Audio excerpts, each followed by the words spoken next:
In this video, we're going to talk about checks for understanding. We're going to start off by quickly talking about what is a check for understanding, just as a reminder. Then we're going to look at the difference between a check for understanding and a self-report. And then most importantly, we're going to look at some ways you can use checks for understanding in a virtual environment. So to start off with, just to remind all of us, a check for understanding is kind of like a mini formative assessment that you as the teacher would use to track the progress of students on how they're doing on mastering the learning objectives you have set for them. The info that you gather from a check for understanding can help guide you as the teacher on how to move forward with both whole group and small group. Use check for understanding as a way to engage all student brains as often as possible. As you use checks for understanding in your classroom, you will begin to create a culture of thinking in your class where brains are engaged and ready to answer cold calls or any other checks for understanding that you throw in throughout the lesson. As a rule of thumb or a tip, think of using checks for understanding early and often. So let's look at what the difference between a check for understanding and a self-report is. When we think of a thumbs up and a thumbs down, we might think of that as a check for understanding, but that's really a self-report. Checks for understanding give us a deeper insight into what a student's thought process is. So something like an open-ended exit ticket would be more of a check for understanding. The key to a check for understanding is to gauge as many thinkers as possible about the topic you're teaching. You can see here there are some examples of what self-report is and what a check for understanding is. Now I want to look a little bit about what gradual release for responsibility is and what you're already doing in your classroom and how checks for understanding can fit into that.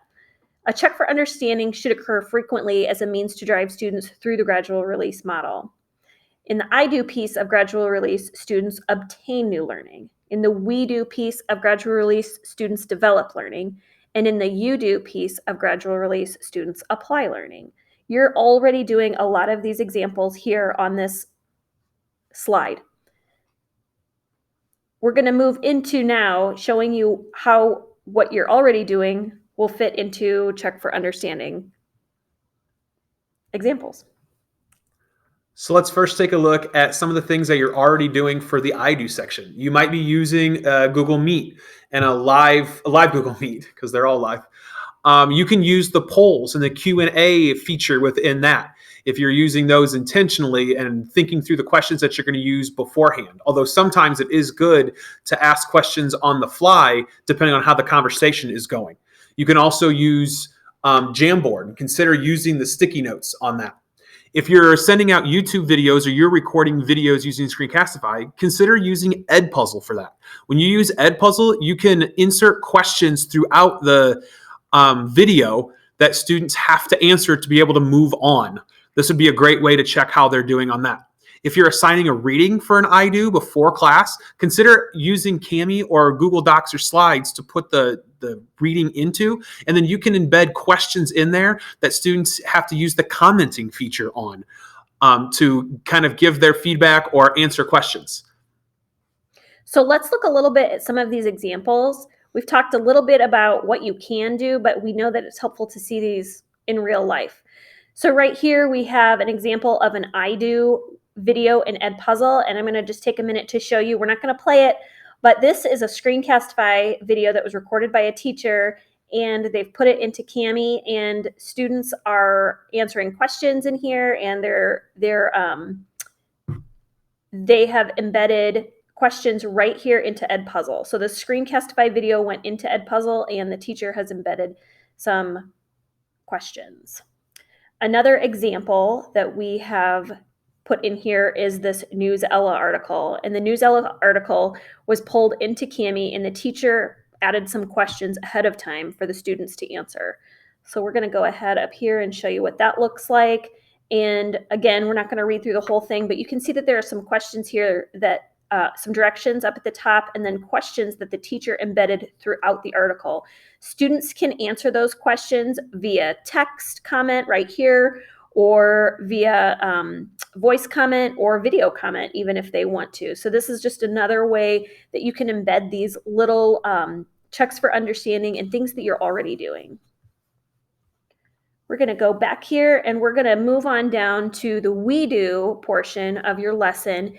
And again, things that you're already doing, maybe you're doing a Jamboard and you want to consider using this as a collaborative tool for some small group work, or you're doing a shared writing in Kami or in Google Docs, and you want to have students leave little comments or fill in tables to fill in their answers.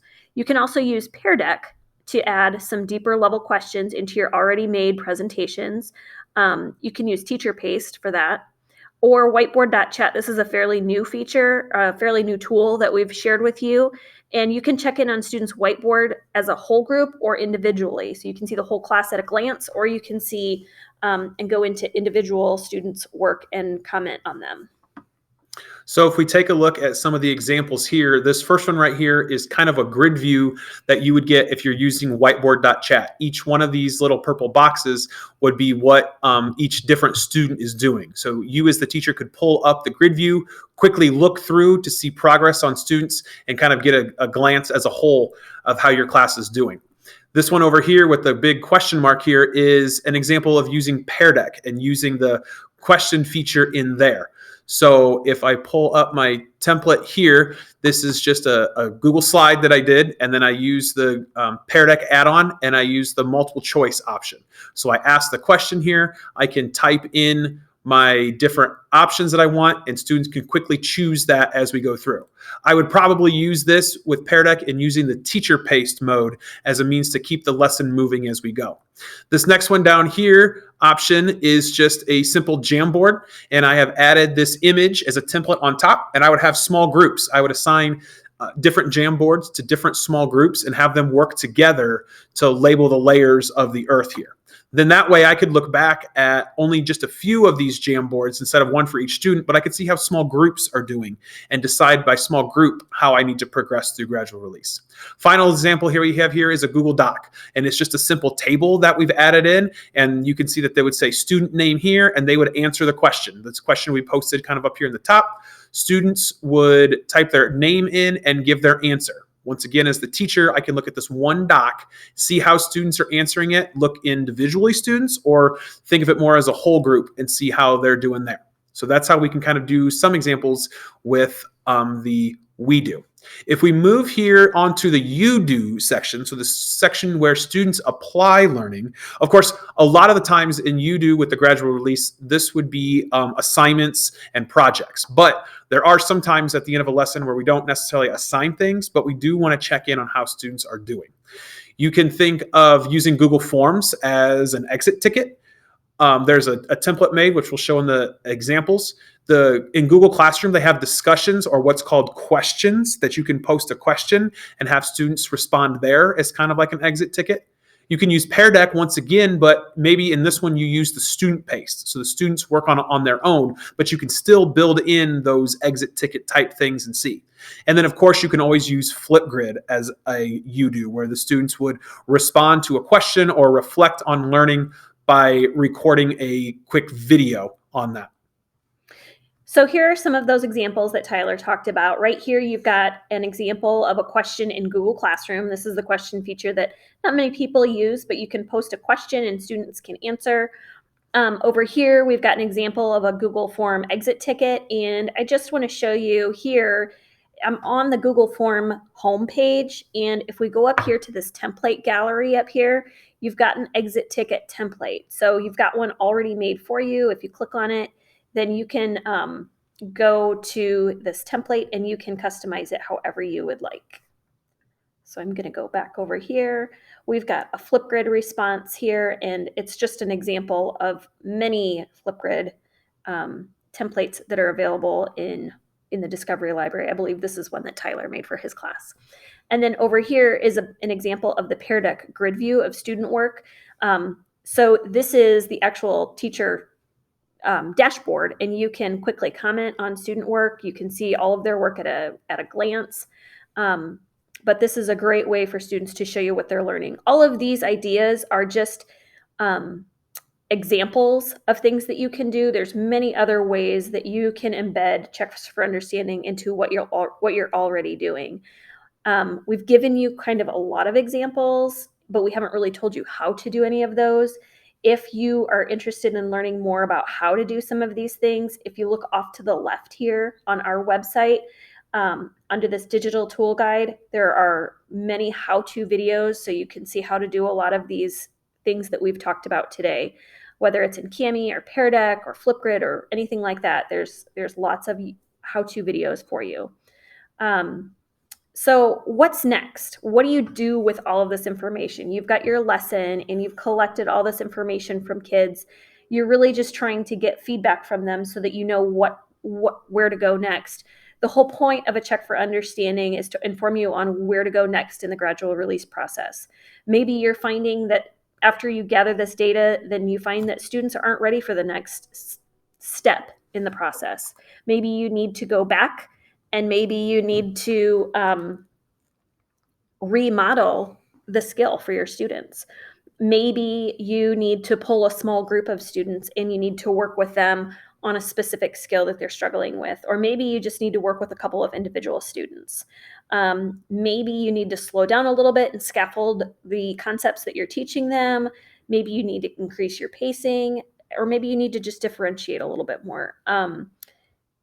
All of these checks for understanding are helping you to pace your class and to move your lesson along, but they need to happen frequently. And the most important part is what you do with this information. To round this out, we just have some additional resources for you down here at the bottom. Some are from the IDOE, some are just exit ticket templates that we found, and other ideas that we find. Also, think about using some of the game type things that you're already using with your class. Some of these, like Kahoot, Quizlet, and Quizzes, have some good data in it that you can use as whole group. So, of course, as you play Kahoot, you'll have like graphs and things that show how your kids are doing on different questions. Quizlet, kind of the same thing, and Quizzes has some of those things too. So, though they're a little more informal on how they show up and how you use them in your classroom, using some of those as formative assessments is good as well. As always, if you have any questions on how to set any of these digital tools up, please feel free to reach out to Kelly or I. We are here to help. In this section, we're going to talk about digital collaboration. Here at the top of the page, you'll see some things that you're familiar with. You've seen these videos before. They're not necessarily new, but it's just a reminder that these are some examples of ways that you can use daily collaboration with your students virtually. You can see tools that you are very familiar with. A lot of us don't really think about Kami as a collaborative tool because we use it a lot as annotating or digital worksheets, but don't forget you can have multiple students working on one Kami file at a time. So you can put graphic organizers in there, or maybe an essay that you want kids to pick apart and unpack, things like that. The same thing in Google Docs, slides, and sheets. You can have the commenting tools turned on and all those kind of things. You can also come down and Jamboard. Of course, a lot of us are using that right now within Google Meet. You can have multiple kids drawing on the one slide in Jamboard, or assign groups to different files in Jamboard. Flipgrid is also another good one. You can have them responding to questions or reflections on different things, and then have them responding to each other's thinking and reflection on those. Don't forget that in all of these videos, give examples of how you can do these daily collaboration, and then also how you can assign them in Google Classroom if you're not quite sure how you can assign just one file maybe to just a certain group in Google Classroom. These videos here just kind of show how to use them in a collaborative way with your students and how to assign them. If you're looking for the functions of these tools and the logistical sides, don't forget to come over here to the left-hand side and see the how-to videos down here. As I scroll down here, we've got a Wevideo one, but in our next section, we're going to talk a little bit more about Wevideo. So we'll hold off on that one, although you are more than welcome to watch that video as a good way to do that. We will move on down here to virtual collaboration projects. All right, so we are going to talk a little bit about virtual collaboration projects. So if you think about some of the things that you might have done in your classroom in the past where kids are collaborating in the classroom in small groups, that's a little bit difficult to do these days. So what we're going to talk about now is how you might make a book club or a debate or classroom posters come to life in a virtual setting. So we've got some ideas here. We're going to talk a little bit about slides and sites and Wevideo and how you can use those tools to create longer term projects with your students, maybe 2 or 3 days, or maybe even longer than that. So we've got some examples that we want to show you and some resources that we want to provide you with if you are interested in creating these opportunities for your kids. So the first one I want to share with you is this is just a traditional Google slide presentation that you would share with your students. This was created by Katie Shelton at the junior high for her biology class, I believe. And it's just a slide deck that she shared with her students, and they work together as a small group or partnership to create a report on animal behavior. That's one example of a traditional slide deck that you can share with your students. I know that many of you are familiar with that already. Another option is a digital notebook. So think about maybe a book club or sort of a blogging type of opportunity for students. Slides Mania is a great website to go to, and there are others too, but this is a good one that has templates for student journals. And as you can see, I'm just scrolling through some of these. These digital notebooks are really great. They're already prepared. You can just share them with your students. You can assign them to groups of students or partnerships, and they could work on these together. Another one that I want to share with you is this ebook template. And we're going to go here to this storybook. And you can see that it's pretty plain. And you may have noticed that about Mrs. Shelton's as well. But the point of that is that students can create. So they get to customize it the way that they want. They can create the background, the images, however they wish. So this is just students working together to create a story. And again, you can customize it however you want. This is just a template. Maybe you want to add a little bit more sophistication to it. But again, students can customize it the way that they would like as well. And then finally, I want to show you some other resources here. And this is from Matt Miller's Ditch That Textbook website. If you have not visited this website, it's full of ideas, but this is his ultimate slides teacher resource guide. And he has provided so many collaborative ways that you can use slides in your classroom. So there's just lots and lots of resources here. You could spend probably hours looking at his site. And actually, I did say that that was the final thing, but there is one more tool that I want to show you. If you click on this icon here, Google Slides actually has templates built right in. So I've linked that here. This is just the Slides website. And if you go through here, there are educational templates already built into Google Slides. And you may or may not realize that that's there, but there are many templates here that you can use and share with your students. So the next tool we're going to talk about is Google Sites. I don't know that we often think about Google Sites as a collaborative tool, but this is a great way for students to work on a variety of projects together. They could work together to create a brochure for a business or for an activity they're doing. You could create a class blog together. Maybe students will work together to create a research site, or if you think back to that slide deck that we showed just a few minutes ago about the animal behavior, maybe they're going to create a site related to the animal behavior. They could create a fake Wikipedia page based on topics you're discussing in class. Again, Google Sites, if we click here, there is a template page for Google Sites that we may not have realized is there, but there's also all these different templates available to you that you can share with students, and they can customize that the way that they wish. In addition, this other resources tab provides you, again, with Matt Miller's 20 Google Sites tips and tricks. There's all kinds of ideas and ways to get started with Google Sites in your classroom, examples and ways that you can use it to provide your students with great learning opportunities. The last one that we'll take a look here is Wevideo.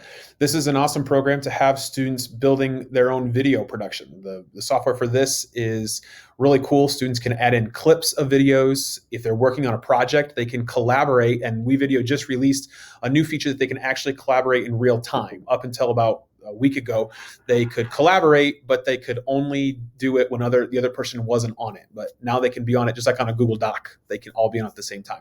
Some ideas here would be if they want to make a commercial for a research project or something they're doing in class, they can do interviews. book trailers, a class podcast, which would be audio only, but there's an option for that. And then, of course, there's all types of different options in Wevideo. Just like on the last couple of tools, if you click on the logo here, it takes you to kind of the templates. Once you log in and you click up here to start with the template and browse all right here, there's tons of different templates already made for you or your students to use to get started. Same thing up here. You can see different categories of templates up there, which are really cool. Back on the slide, if you click on the other resources button down here, you will get just kind of tons of remote and blended learning options and things down here with Wevideo. It's a really cool thing. If you are an iPhone user and you've ever used iMovie, it's kind of the Chromebook version of iMovie. And we as a district have the full license. So if you are interested in this and want to know about getting a license, you reach out to either one of us. We'd be more than happy to hook you up with that. But it's a really cool thing. It's another collaborative thing. Kids can work on awesome video creations. So these are 3 options that we wanted to show to you. Obviously, there are tons others out there that you might find on your own, but here's kind of a starter on that. Again, on any of these tools, if you are looking for the how-tos, you can come right on over here to the how-to guides, take a look at those. We are still kind of working on the Wevideo one, but there are some resources down there for you. So these are, again, just some collaborative ways to have your kids collaborate in a virtual world.